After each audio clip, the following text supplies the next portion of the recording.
தாவேகா, நாசாக கட்சிகளுக்கெல்லாம் மறைமுக அழைப்பு விடுத்திருந்தாரு எடப்பாடி பழனிசாமி. அவங்களும் அந்த அழைப்பை நிராகரிச்சிருக்காங்க.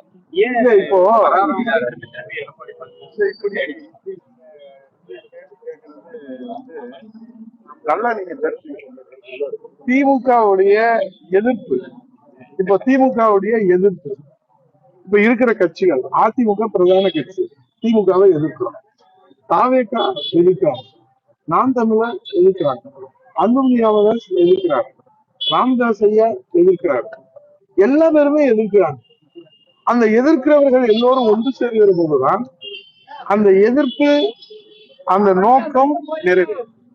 நமக்கு நோக்கம் நிறைவேற வேண்டும் என்பதுதான் மாண்புமிகு வருங்கால முதலமைச்சர் புரட்சித்தலைவர் எடப்பாடி இப்போது ஆதரவாக எத்தனை கட்சிகள் இருக்கிறது திமுகவுக்கு என்று பார்த்தால், அவர்களுடைய கூட்டணியில் இருக்கிற கம்யூனிஸ்ட் கட்சிகளோ அல்லது திருமாவளவன் கட்சியோ பல்வேறு மாற்று கருத்தோடு இருந்தாலும் கூட ஒரு 20% அவர்களுக்கு ஆதரவு என்று சொன்னால் 80% திமுகவை எதிர்க்கிற நிலையில் இருக்கிறார். திமுக இனி ஆட்சிக்கு வரக்கூடாது, மக்கள் விரோத அரசு, மக்களுக்கு எதுவுமே செய்யவில்லை, மக்களை ஏமாற்றுகிறார்கள், வாரிசு அரசியல், ஜனநாயக படுகொலை என்று 1,00,000 காரணங்களை அடுக்கிறார்.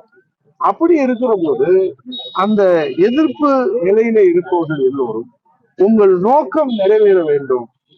ஏனால் இப்போ எதிர்க்கிற கட்சிகளிலே 52 ஆண்டுகள் அனுபவம் கொண்ட, 50 ஆண்டு கால பொது வாழ்க்கையில அனுபவம் கொண்டிருக்கிற, மக்களுடைய நம்பிக்கை பெற்றிருக்கிற தலைவராக, முதன்மை தலைவராக புரட்சி தலைவர் ஐயா எடப்பாடி. ஆக இந்த 80% என்பது 30%, 10%, 10%, 20% பிரிந்து நின்றால் நம்முடைய நோக்கம் என்பது சிதைந்துவிடும்.